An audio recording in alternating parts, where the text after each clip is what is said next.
All right, Faceburgers, here's what I was talking about.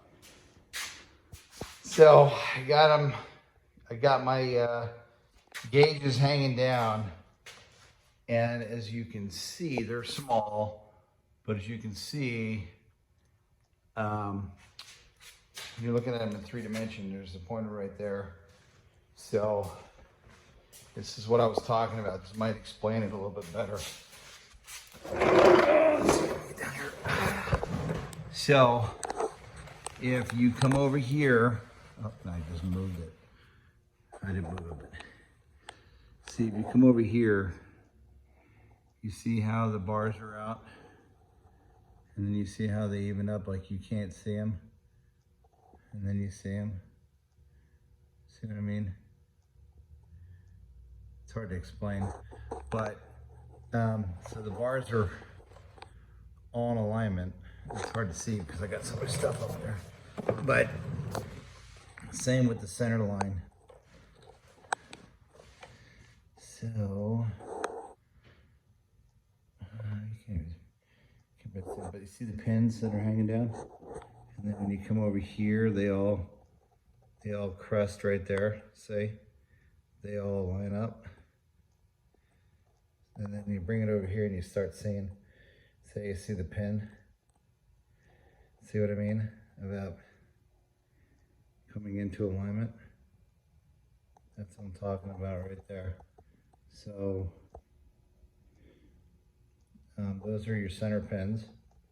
So those are all alignment, like you can't see any of them behind that pin. And the bars are good, but since the bars are thin, they droop a little bit. So where they gotta be even is out here where they're being held. Ah. And you see the bars down there. And you see how they all just kind of come into alignment right there. And then they go up, like they disappear. You see what I mean? You can't see it because it's out of focus. But they line up. So this is your datum plane right here, right? So if this dips down, then you know your rail's down, it twists. So yeah, when you're, there they are right there. See how they all even out?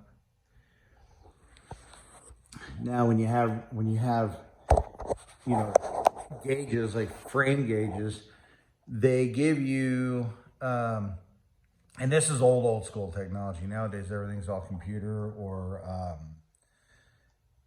sonar or laser measurement system. Like Chief is laser, I believe Shark is like sonar measuring. But those are like, but the old days, what we used to have is we had books that gave us a hole up there, and then gave us the measurement to set on the down thing. They were rods and they had measurements on them. So you set the measurements down, and then your crossbar had measurements as well, and you set the measurement to that from the center pin, you know, out to where the bar hung down on both sides. And not all holes were symmetrical. Like on, what was it?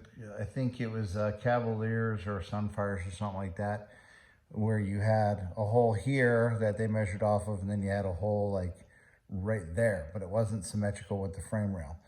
So, you know, you gotta watch out for that. But this isn't measuring, this is just getting the planes, like getting the datum plane and then getting the center pin plane. And that's all I really need because the frame is good. Just want to make sure it stays like this when I weld it back together. So if that bar, like if this bar right here suddenly has got a dip, well, then we know we have an issue. Or if the center pin doesn't line up with the other ones, see how the center pins line up? So if this center pin right here is suddenly over here, well, then we know we have another issue as well. So the datum tilted one way or the other, we know we have a twist or an issue, and the center pin one way or the other, we know we have an issue as well. And one fixes up and down, the other one is side to side. And generally speaking, when you have like a diamond situation, right? You have one rail that's back and one rail that's forward. That's why they call it a diamond. You know, because it actually makes the frame the shape of a diamond. So this is just a real down and dirty quick, you know, this is something that I can pull off and then do my frame stuff. And then when I get it all back together before I'm getting ready to re-weld, I can rehang these and make sure that we're in the center. So I painted them so it would save the marks. And I'm also going to tape those off too, so the positions don't mark or move. So just a little tidbit stuff. Anyway, peace out.